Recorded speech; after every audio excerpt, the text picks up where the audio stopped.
जीर्ण वयण जे करंति भावेण अमला असंकलिठा ते हन्ति परित संसारी। बोलिए भगवान महावीर पावन चरित गुरुदेव जी। बंधु मन वच काय भव सागर को तरण में करो हमारी सहाय। जिन शासन जिन वाणी सदा जयवंत हो, श्रवण संग सदा अविचल मंगल हो। मुक्ति को प्राप्त श्रमण भगवान महावीर स्वामी, उनकी परम पावन कल्याणी भागवती वाणी वाचक प्रमुख श्री इंद्र भूति गौतम आदि गणधर भगवंत, युग प्रधानाचार्य परम पूज्य श्री सुधर्मा स्वामी जी महाराज, उनकी परम पावन पाठ परंपरा वर्तमान आचार्य ध्यान योगी परम पूज्य श्री शिव मुनि जी महाराज एवं गुरुजन सबके पावन चरण सरोजों में मेरा अनंत अनंत बार वंदना नमस्कार। उपस्थित धर्म प्रेमी सज्जनों, माताओं तथा बहनों, नव तत्वों में संवर तत्व और उसमें 10 श्रवण धर्म। जे मार्ग कौन सा है? मोक्ष का। जिन्होंने मोक्ष अपना लक्ष्य बनाया, मोक्ष इसको अपना लक्ष्य कौन बनाएगा? देखा जाए तो वही बनाएगा जो संसार से दुखी होगा, संसार से दुखी होगा। संसार में दुख और सुख दोनों मिश्रित है। कोई ऐसा व्यक्ति नहीं है जिसके जीवन में सुख ना हो, और कोई ऐसा व्यक्ति नहीं है जिसके जीवन में दुख ना हो। आप देख लो, और दूर क्यों जाना, अपने आप को ही देख लो। कोई ना कोई दुख जरूर होगा, और सुख कहते क्या सुख है? कहते आंखों से ठीक दिखता है। कहते आंखें तो बहुत अच्छी हैं। कहते कम सुख है। जिनकी आंखों दिखाई नहीं देता उनसे पूछो। कहते अखा बिना तो संसार अंधेरा। कहते कानों से सुनाई देता है। कहते अच्छी तरह सुनता है। कहते सुख नहीं है। जिनको सुनाई नहीं देता उनसे पूछो तुम्हारी क्या दशा है। हाथ पैर ठीक चलते हैं? कहते हैं हाँ दौड़ता हूं। कहते सुख थोड़ा है भला। सुखों की ओर ध्यान नहीं, किसकी ओर ध्यान है? हाय मर गए, जे दुख आ गया, जे दुख आ गया। कहते मरोगी फिर। गुरु जी कहा करते थे, जो बात कही, कोई व्यक्ति ऐसा नहीं है जिसके जीवन में सुख ना हो, और कोई जीव ऐसा नहीं है जिसके जीवन में दुख ना हो। यदि दुख की ओर देखोगे तो दुखी हो जाओगे, और सुख की ओर देखोगे तो सुखी हो जाओगे। कई बार पुरानी कथा में सुनने में आ जाता है, एक व्यक्ति जा रहा था, भूख बहुत लगी थी। कोई व्यक्ति मूली खा रहा था और पत्ते नीचे गिर रहा था, और वो पत्ते खा के अपना पेट भर रहा था। कहते हे परमात्मा, मेरे को कितना दुखी बनाया, मैं कितना दुखी हूँ।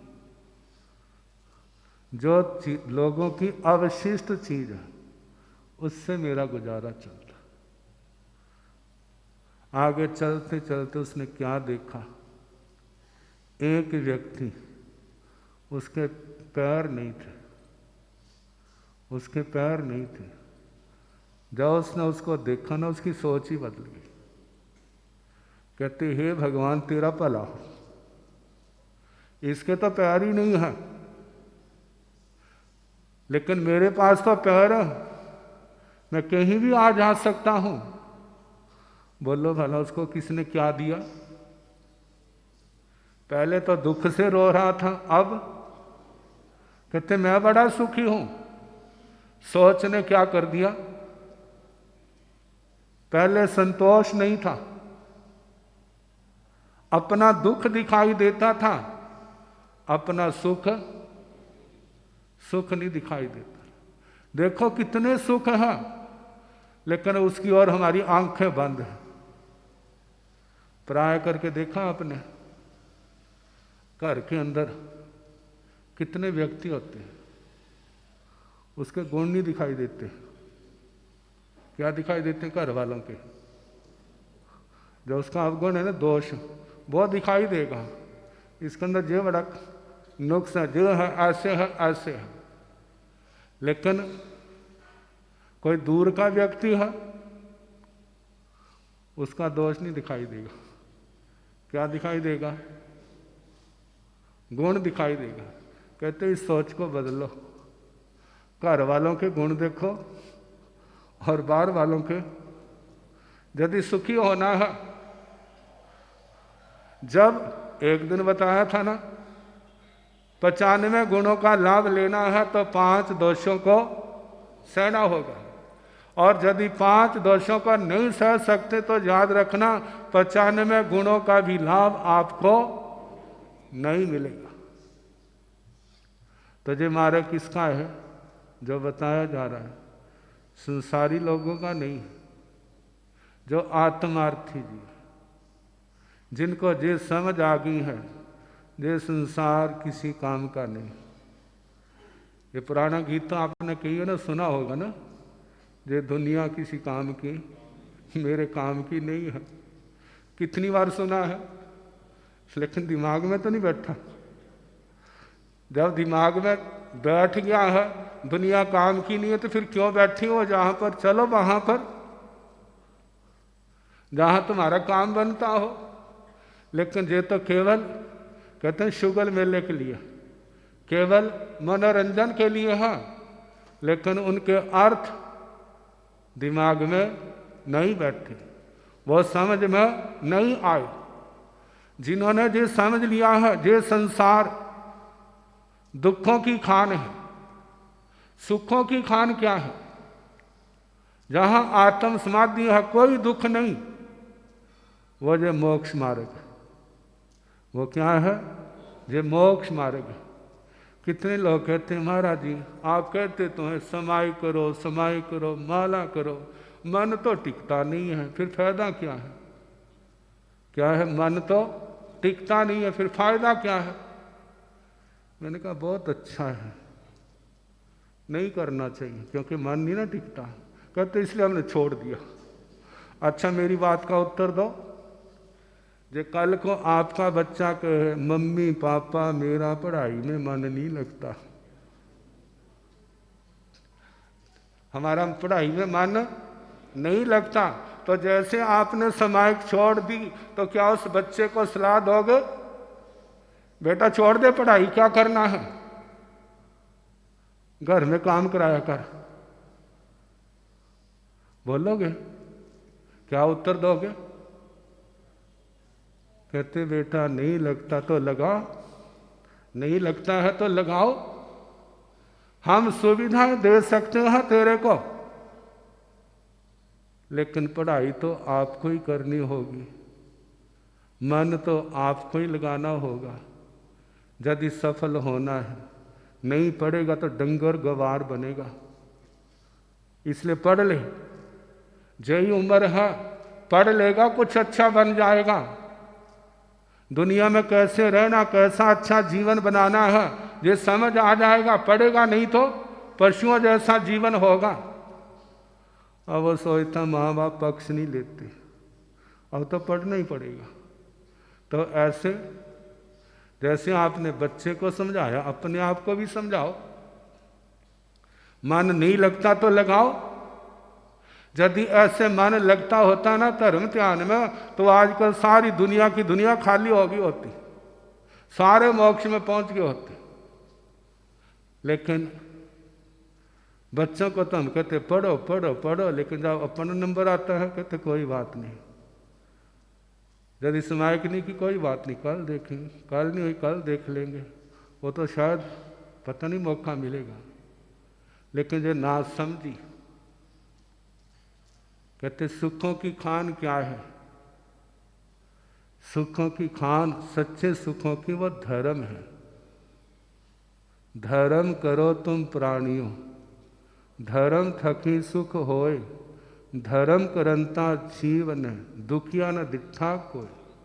धर्म करने वाला कोई दुखी नहीं था। आप बीच में कहने लगे मारे बथेरा धर्म करते हम, लेकिन हमारे तो दुख दूर हुए नहीं। कहते धर्म वो औषधि है जो तुम्हारे पाप कर्मों को काटने वाली है, तुम्हारे दुख दुर्भाग्य को मिटाने वाली है। अब तुमने कितना इकट्ठा किया हुआ है। जिस समय लंबी बीमारी पड़ जाती है तो क्या एक गोली से ठीक हो जाती है? देखो भला कितने जन्मों के पाप कर्म आप लोगों ने इस संसारी आत्मा ने इकट्ठे किए हुए हैं। अब उनको खत्म करने के लिए कितना समय लगेगा? भगवान का देखो, उन्होंने इस जन्म से तीसरे जन्म 1,00,000 वर्ष तक लगातार मास खमन किए हैं। बोलो आपका तप क्या है? भगवान ने तो शिकायत नहीं की, मैं तो लाख वर्ष से मास खमन करते, मेरे को केवल ज्ञान नहीं हुआ। तो हो जाएगा, केवल ज्ञान के बाहर से थोड़ा आना। वो कहाँ पर है? आत्मा के अंदर है। जब कर्म टूट जाएंगे तो प्रकट हो जाएगा। जब तक नहीं टूटते हैं तो हमें इस रास्ते पर चलते ही रहना है। अब जो हमारे को तंग कर रहे हैं वो देखा जाए, वो तंगियां वो दुख दूसरे के दिए नहीं है, वास्तव में हमारे अपने ही बीजे हुए बीज हैं। कहते कम से कम आगे के लिए तो पाप कर्म बीजना बंद कर दो। जितना बंद करोगे उतना बोझ हल्का होगा। और जितनी तपस्या होती है, नियम व्रत पचखान होते हैं, वो करने का प्रयास करो। करोगे तो तुम्हारा बोझ हल्का होगा। धीरे धीरे तुम्हारा दुर्भाग्य मिटेगा, सौभाग्य जागेगा। और देखा जाए सुख संसारी सुखों में, सुविधाओं में नहीं है। संसार के सुखों में, भौतिक साधनों में सुख नहीं है। सुख आत्मा के अंदर है, और वह तब मिलता है जब आत्मा के अंदर संतोष होगा। जब आत्मा के अंदर संतोष है तो वह सुख मिलेगा। और यदि आत्मा के अंदर संतोष नहीं है, आप कितना दुनिया का वैभव इकट्ठा कर लो, तुम्हारे को शांति नहीं मिलेगी। यदि इन भौतिक सुखों के अंदर सुख होता ना, तो जितने सुविधाओं से संपन्न बड़े आराम से सोते।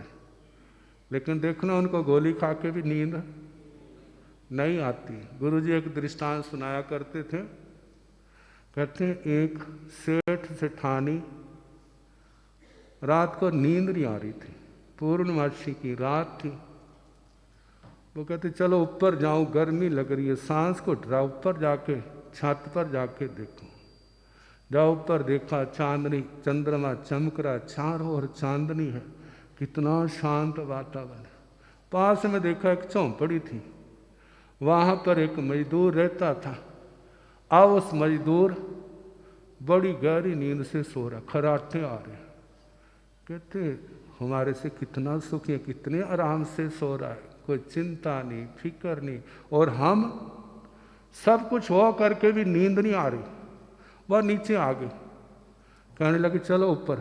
कहते क्या सोने दे? कहते नींद कहाँ तुम्हारे को, चलो ऊपर चलो, एक चीज दिखाऊं। कहते क्या है? ऊपर चलो। कहते चला गया वो। जब ऊपर देख, कहते वो देखो क्या झोंपड़ी में। कहते को भाई सो रहा है। कहते देखो कितना भाग्यशाली है। कहते भगवान फिर ऐसी बनना। कहते क्या मतलब? तेरे को भी झोंपड़ी बना देता हूँ और जहाँ से निकाल दोनों काम, इसको अपने जैसा बनाना और तेरे को इस जैसा बनाना मेरी चुटकियों का काम है। कहते मेरे को इस समय कैसे बनाओगे? कहते धक्का दूंगा तेरे को, घर से बाहर निकाल दूंगा और तेरे को वहीं पर रहना पड़ेगा, ऐसी झोंपड़ी बना दूंगा। कहते ना ना ये तो नहीं। कहते फिर इसको अपने जैसा बना दूं? कहते हाँ। कहते कोई बात नहीं।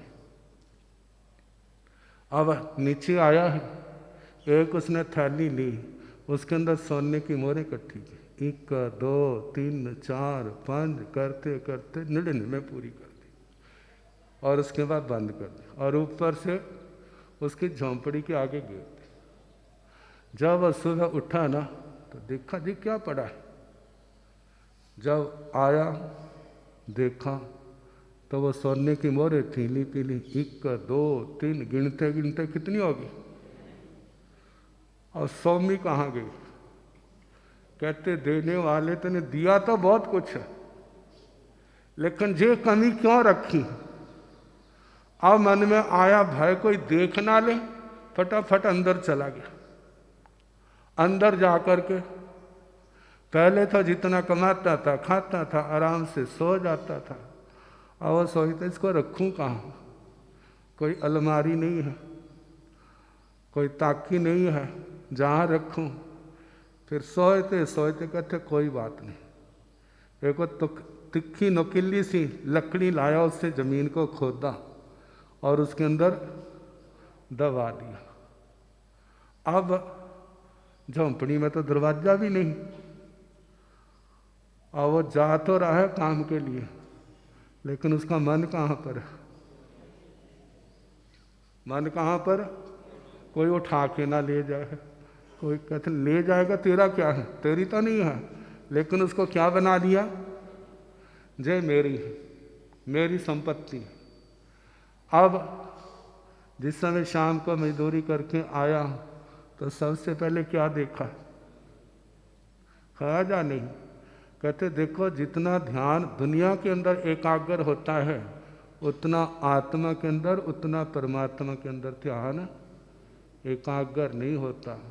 देखा जाए वो सोने की थैली, जो मोरों की थैली है वो बड़ी है, जब परमात्मा बड़ा। कौन बड़ा? कह देंगे परमात्मा बड़ा है, लेकिन ध्यान कहाँ पर होता है? परमात्मा में होता है कि उस सोने की मोरों की थैली में होता है? किसमें ध्यान है? वो माया। कहते एक भगवान और एक माया। संसार को माया ने पकड़ा हुआ। देखा जाए तो संसार माया के चुंगल में फंसा हुआ है और उससे अलग होने की उसके अंदर हिम्मत नहीं है। गुरुजन आते हैं तो हिम्मत देते हैं, जिसको वह हिम्मत मिल जाती है तो इस माया के चुंगल से बाहर निकल जाता है, और जिसको नहीं मिलती वो उसी के अंदर फंसा रहता है। समय हो गया है, कल जैसे समय होगा। जना दे सिर